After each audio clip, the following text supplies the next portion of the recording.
everyone. I'm so great and blessed for today, and I'm really excited to talk about educational planning and tips we take and help to become a successful. I'm with Ma'am Maria Alison Grace A. Abesames, a kindergarten teacher in Kasiglahan Village Elementary School. So for your first question, ma'am, how long have you been in the field of education? I have graduated last 2009, and I've been teaching until now, so most probably around 13 years. Wow, that's great, ma'am.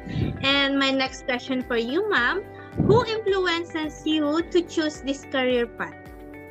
I could say that being a teacher had always been a childhood path for me. For example, when we were young, I will be the one who will be the teacher in our role-playing games, for example. And maybe it's because most of my aunties, they are all teachers. On my mother's side, I have 3 aunties who are all teachers. So they will always tell me that, oh, when you grow up, you should be a teacher, because we could see that you know how to teach, you know how to handle pupils, you know how to handle children, like you are already a teacher. So I could say that it's been a calling of mine ever since I was small. Wow, that's great, ma'am. And let's proceed to our next question.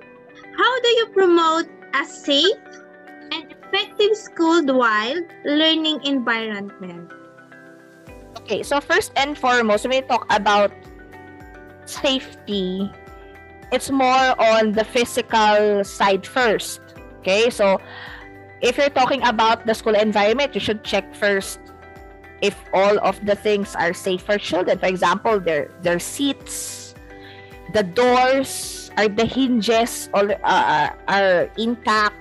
You will take a look if all of the seats do not have any nails that are already protruding and things like that.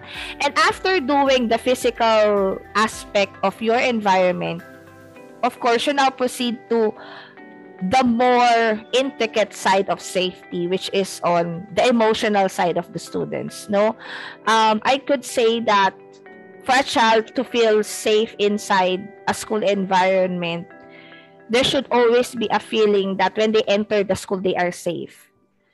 You know, that their emotions are also given the priority, not only in the physical aspect, you know, in health and things like that, but I also believe that they should also feel safe, that their emotions, their self-being are also being prioritized inside the classroom. So just like a teacher, for example, I am a classroom teacher, I should make my students feel safe by, you know, by telling them positive things, by providing them with activities that will make them feel that they have this, what do you call this, that they have something to contribute also to the society and things like that. So for me, aside from the physical aspect of safety, we should also provide children with emotional safety.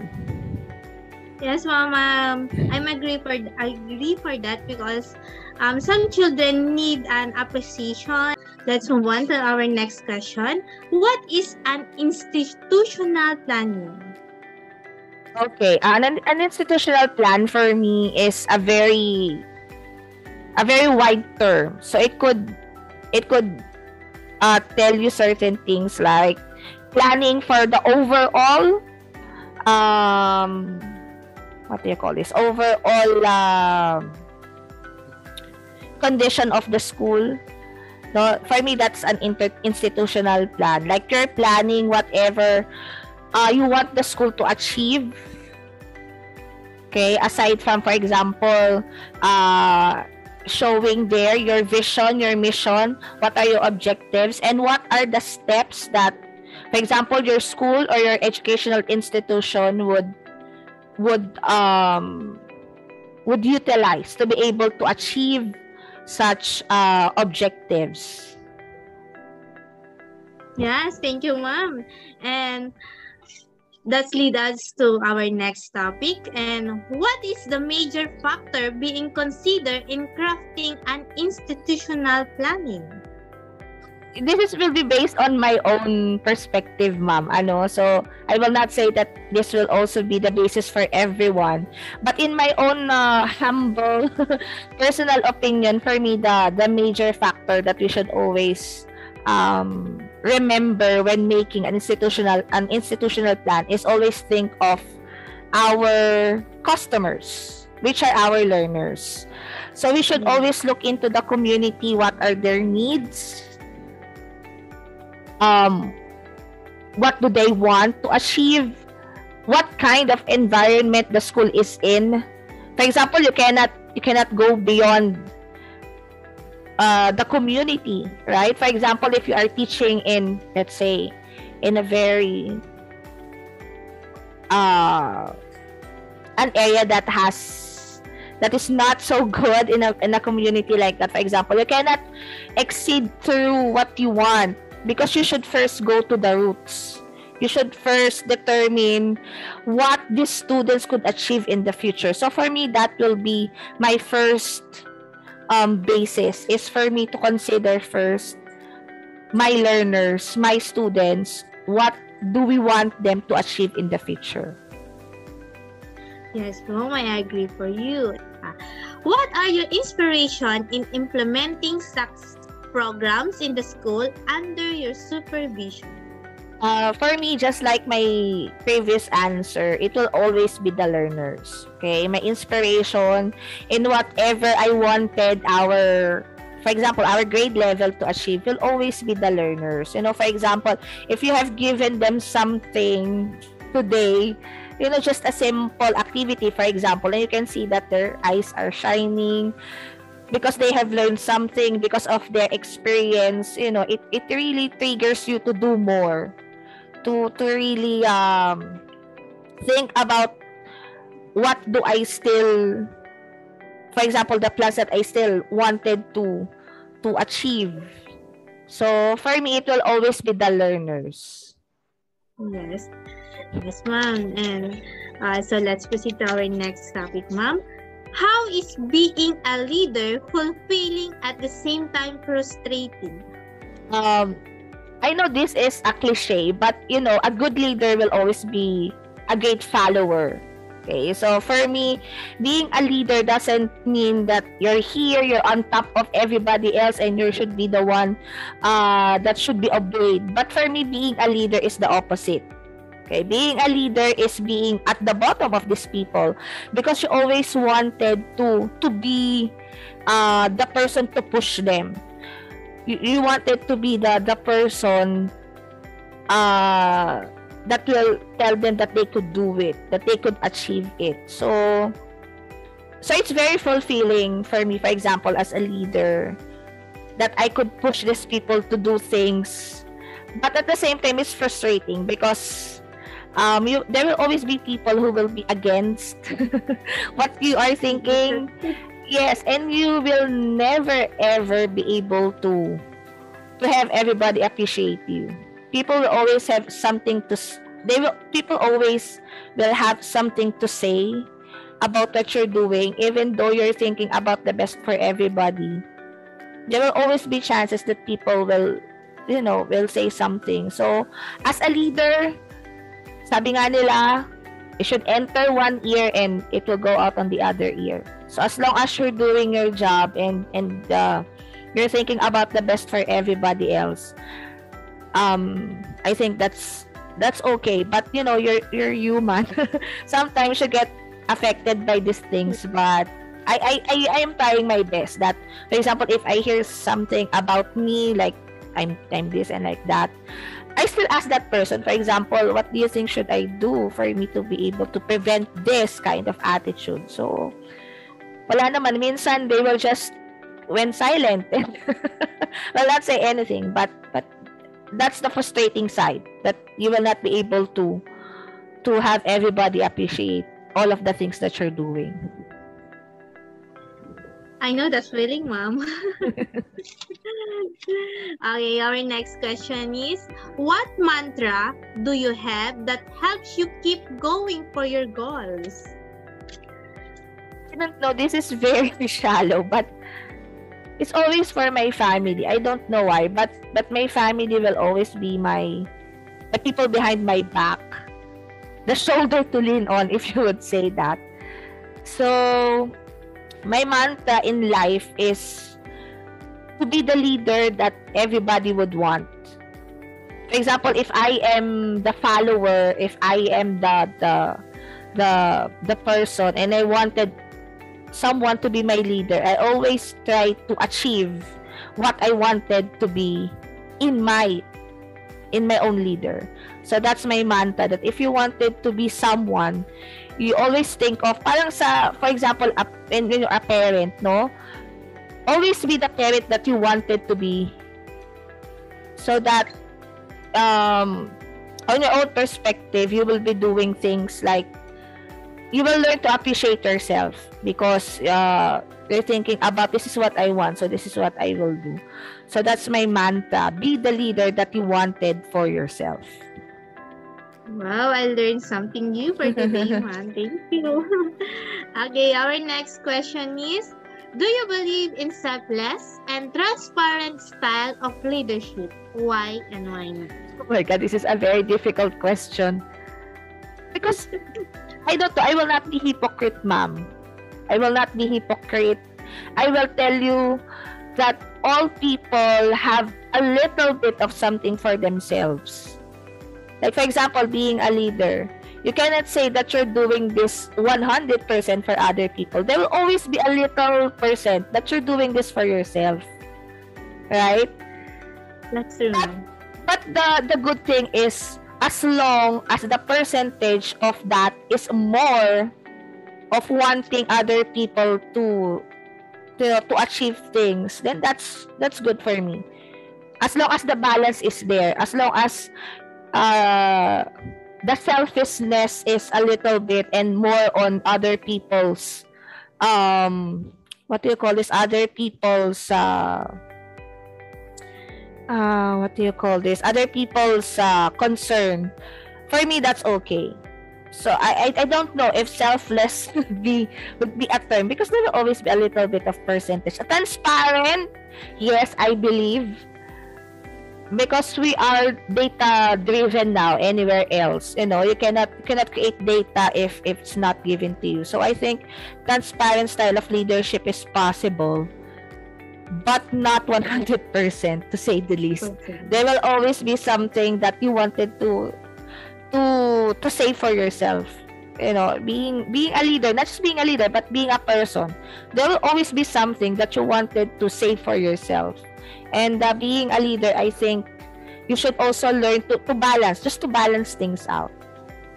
My next question for you is, what has been one of your most significant contribution to the school you have worked in?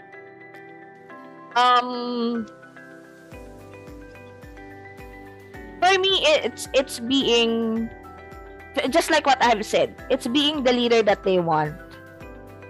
It's always, being a leader doesn't always mean that you ask people like, what do you want from me? What do you need? It's not like that. But it's more on providing first what the teachers would need, and then just being me will be at the end of the line.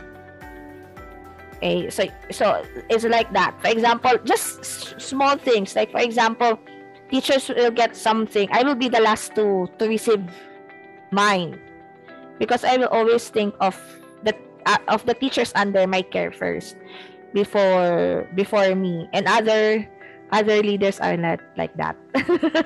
They will be the first, right, to be on the front lines, but for me, I will always be at the end, and I always do my best. That's what I think is my greatest contribution, that I always do I'm still taking my master's degree just like you, ma'am, and I'm hoping to have more things to share for example, programs that are up on my head in the coming years, because this is just my first year in being a grade leader, and I'm still, I'm still trying my way through. So I think if I will have more years in this position and then I will finish my master's degree, I think I could provide more in the coming years. Yes, you can, ma'am. Just fine. Okay. Hopefully. So, hopefully, yes. So let's move on. What was the most memorable achievement you have achieved so far? There are actually many achievements that I have achieved, but I don't know. because it's like what I have said, I just always do my best. For example, in my master's degree, I always do my best. That's why my grades are good. But for me, maybe the most memorable achievement that I have so far is being in this position. Because I had been given this position a couple of times already, but I declined it. I always tell, I do not want to be a leader because I still have this and I still have that. I still have things in my head that I have to do. But for me, the greatest achievement that I have last year is accepting this position and being able to share what I know, and being able to also to lead some teachers under my supervision. Wow. Thank you, ma'am. And my last question for you, ma'am. What were the challenges that you have encountered in preparing institutional plans, and how were you able to address them? For example, we had this plan regarding teachers and the students, because we are in a pandemic, and there will be parents telling us that we cannot do this, we cannot do that, teacher, because we still have to work, and I do not know how to teach my child. So there will always be challenges in preparing your institutional plan or whatever plan that you have in mind. So for me, the greatest challenge this year, actually, it's not the pandemic, but it's the mindset of other people. This pandemic is not what we all wanted. We are all in the same boat, sabi nga. We are all in the same boat, but different mindsets is the one that I think is the greatest challenge. Because one parent could say, or one teacher would say, I could do it, I could do this. This is achievable. And one person will say, no, we will not be able to achieve that because of this and because of that. So for me, that is the greatest challenge. The collision of the colliding of mindset. So for you to be able to address them, of course, you have to take each other's side and then try to come up with a resolution that will be a win-win for everybody in the planning. So for me, it's more important that you should not only look into the direction of the people who are always doing good things. You also learn to listen to anyone, to everybody in your community, to be able to come up with a better institutional plan. That's all, ma'am. Thank you, ma'am, for giving me a time, for sharing your knowledge about educational planning, ma'am. It's so great, and I'm so thankful, ma'am. Thank you so much, din. ma'am.